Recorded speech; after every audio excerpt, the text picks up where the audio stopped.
Most people think they are in control of their life, but they're not. They are controlled by their thoughts. And the scariest part, they don't even realize it until it's too late. That's exactly where Ethan found himself. At 38, everything looked normal from the outside.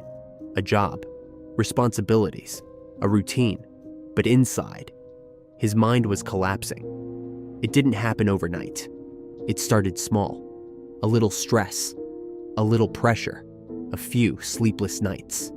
Then more thoughts, more questions, more doubts. What if I fail? What if I lose everything? What if I'm not good enough? At first, he ignored them, like most people do. But thoughts don't disappear. They grow. And the more you ignore them, the louder they become, until they take over everything. His nights became longer. He would lie in bed, staring into the darkness, listening, not to the world, but to his mind. And his mind never stopped. It replayed the past, again, and again, and again. Every mistake, every regret, every decision he wished he could change. And then, it jumped to the future. Worst-case scenarios, endless worries, imagined failures. It was exhausting, not physically, mentally. During the day, he tried to escape. Phone, music, noise, anything. Just to avoid silence, because silence was where the thoughts lived. And silence became unbearable. Until one night, something inside him broke. Not dramatically, just quietly. He stood up, grabbed his jacket, and walked out. No destination, no plan, just movement. The air outside was cold, sharp against his skin. The streets were empty. The world felt distant, like he didn't belong to it anymore. He started walking. Slowly, then faster, like he was trying to outrun something. But no matter how fast he walked, his mind was faster, always there, always talking, always pulling him back, until he reached a bridge. He stopped, placed his hands on the railing, took a deep breath, closed his eyes, and for a moment, he tried to do nothing. Just breathe, just exist, without thinking. But even that felt impossible. "You're fighting something you can't outrun," a voice said behind him. Ethan turned around. An older man stood there, calm, completely still, like the chaos of the world didn't touch him. "What?" The man stepped closer. "Your mind? You're trying to escape it." Ethan frowned. "You don't know me." The man smiled slightly. "I know enough. I've been where you are." That made Ethan pause. "Then you know nothing works." The man shook his head slowly. "No. You've just been doing the wrong thing." He reached into his coat and pulled out a small object, a simple metal ring.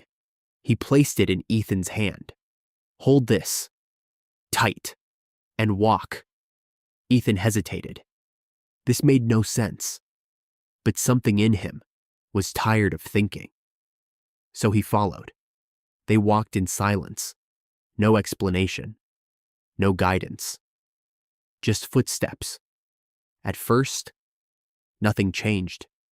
His mind was still loud, still chaotic, still overwhelming.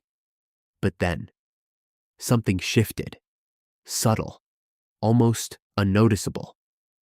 He felt the ring, the pressure in his hand, the texture of the metal, then his breathing, then the sound of his steps, then the wind, and slowly, the noise in his head faded, not gone, but quieter, like it moved to the background for the first time. He wasn't inside his thoughts. He was watching them.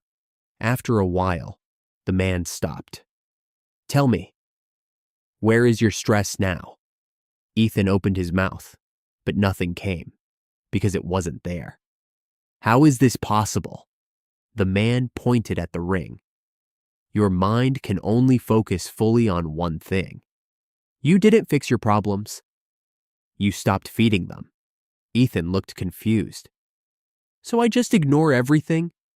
The man shook his head. No. Ignoring is escaping. This is control. He stepped closer. Your thoughts are like waves. They will always come. You can't stop them, but you can stop letting them control you. The moment you stop reacting, you take your power back. Ethan stood still. Something inside him clicked.